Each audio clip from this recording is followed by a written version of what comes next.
女孩以为是快递到了，开门却看到一个邋遢的男人，她下意识的关门，却被男人推了回去。正在跟她视频通话的母亲目睹了这一幕，她连忙报警求救，但还是无奈的看着女儿惨遭伤害。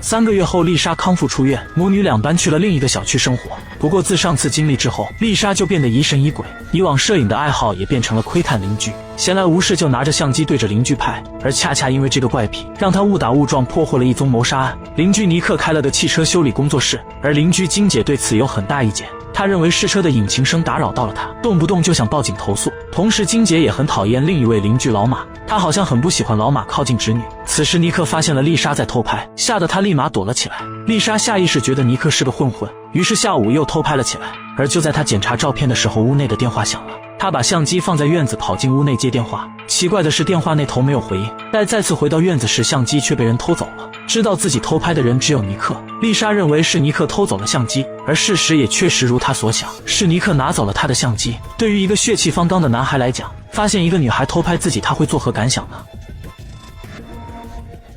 晚上丽莎跟母亲说了相机被偷一事，不过最近她总是疑神疑鬼的，母亲并没有把她的话放心上。隔天金姐邀请他们一起干把烂吃，聊天中得知金姐的妹妹和妹夫前些时间去世了，现在她是侄女克里斯的唯一亲人。两位家长见孩子年龄相仿，还提出让克里斯带丽莎参加社区周末的野营活动。二人丽莎拒绝了这个邀请，她只想躲在家里拍拍照片。此时尼克家又传来跑车引擎声，金姐见状立马报警投诉。丽莎见有警察在场，嚷嚷着让母亲跟警察反映相机的事。丽妈虽然不相信她，但还是跟警察说了这件事。可当警察进屋调查的时候，相机又莫名其妙出现在了自家后院，显然是尼克提前归还了相机。不过这也让丽妈更加认为丽莎有点精神错乱。下午丽妈出门后，尼克找上门来，丽莎问他为什么偷相机，尼克却反问那你为什么偷拍我？从尼克的言语表现来看，他似乎没有丽莎想的那么坏，只是想确认一下丽莎是不是在偷拍自己而已。而在这件事上两人各错一次，也算是扯平了，所以两人都没有再跟别人提起这件事。时间很快来到周末，克里斯跟着小区的车去了野营，而丽莎到了晚上还在拍摄，万万没想到被她拍到了惊恐的一幕。金姐明明在2楼房间，一转身楼下却出现一个戴帽子的人影。丽莎连忙按下录制键，接着着急忙慌跑去对面楼。丽莎跟金姐说明了情况，两人立即拿来高尔夫球杆四处查询。金姐连车库都看了也没看到什么，丽莎很确认没有看错，她建议两人先离开房间，然后交给警察处理。可惜金姐认为是她多虑了，让她先不要报警，自己先行上楼看看。经过一番巡视，金姐怀疑可能是转角处大灯的问题，丽莎看到的可能是自己的影子。既然当事人没放心上，丽莎也不好多说什么。然而就在金姐泡澡的时候，躲在车里的黑衣人悄悄走了出来。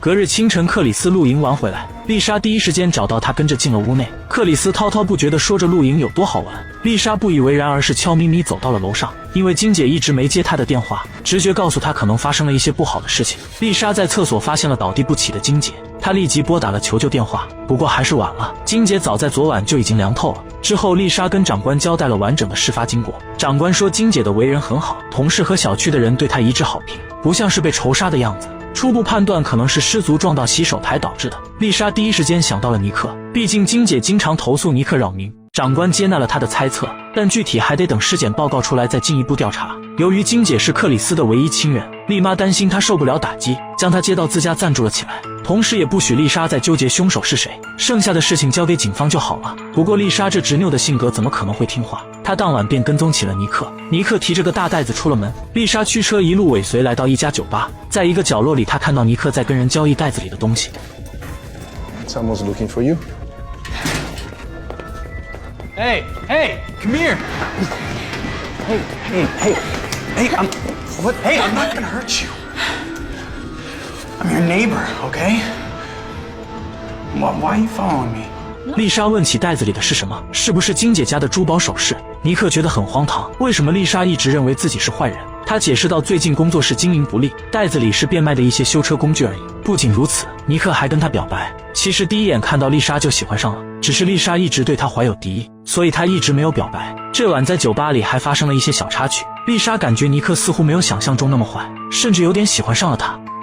隔日尸检报告出来，证实了金姐的伤口不是摔倒，而是被人在后方用钝器攻击所致。警方首要怀疑对象是克里斯，毕竟金姐有400万资产，而克里斯又是他唯一的亲人。不过有当晚露营的人作证，克里斯有不在场证明，排除了嫌疑。丽莎思来想去，如果尼克不是凶手，那还会是谁？他再次翻阅起了相片，发现金姐似乎曾经与老马有些口角。他拿着相片跑去问克里斯，克里斯说老马这个老男人想追求我，姨妈觉得他是癞蛤蟆想吃天鹅肉，所以每次看到他就会警告他离我远点。当丽莎想再多问一些时，克里斯突然发起了脾气，因为警方怀疑过自己这件事，他觉得很不爽，更不希望丽莎再揪着这件事不放。说罢，他气哄哄地收拾好行李搬回了家里。丽莎一时被克里斯的表现吓住了，本想着不再调查下去，却没曾想就在这天下午，他拍到了克里斯跟老马在一起，两人鬼鬼祟祟地提着背包，似乎要去哪里。见状，他连忙驱车跟了上去，车子开出了市区，来到了野外。两人在一片树林里挖出了一个长条状的包裹，不过丽莎并没有看到这一幕，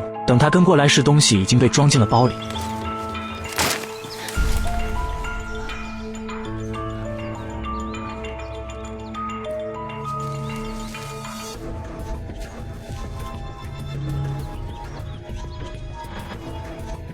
Forget it. Let's go.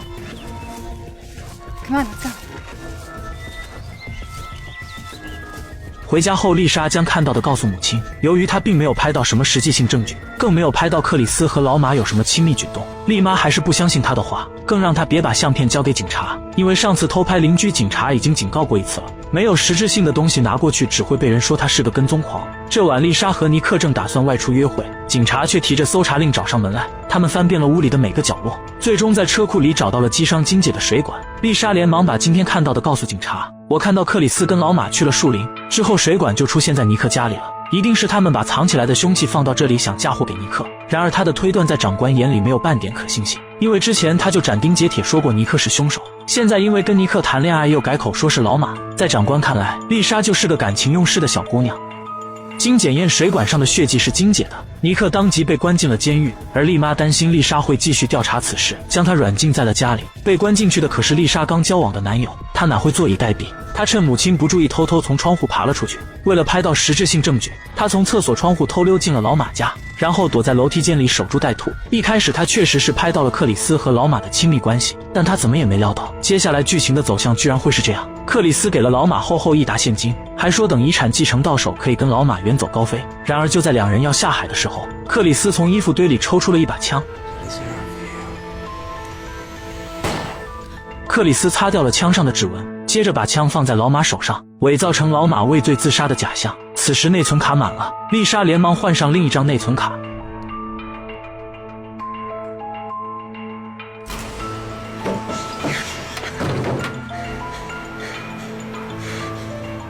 克里斯踩碎了丽莎的手机，并令丽莎驱车前往野外。与此同时，丽妈发现丽莎逃跑了，出门找女儿时恰好看到她跟克里斯驱车出去。丽妈这才反应过来，女儿之前推断的好像是对的。见状，她连忙驱车跟了上去。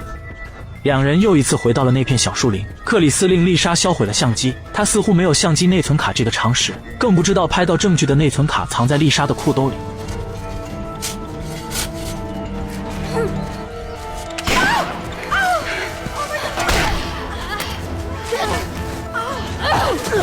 克里斯快速转身捡起手枪，却就在此时，丽妈给了他当头一棒。丽莎连忙捡起手枪递给母亲。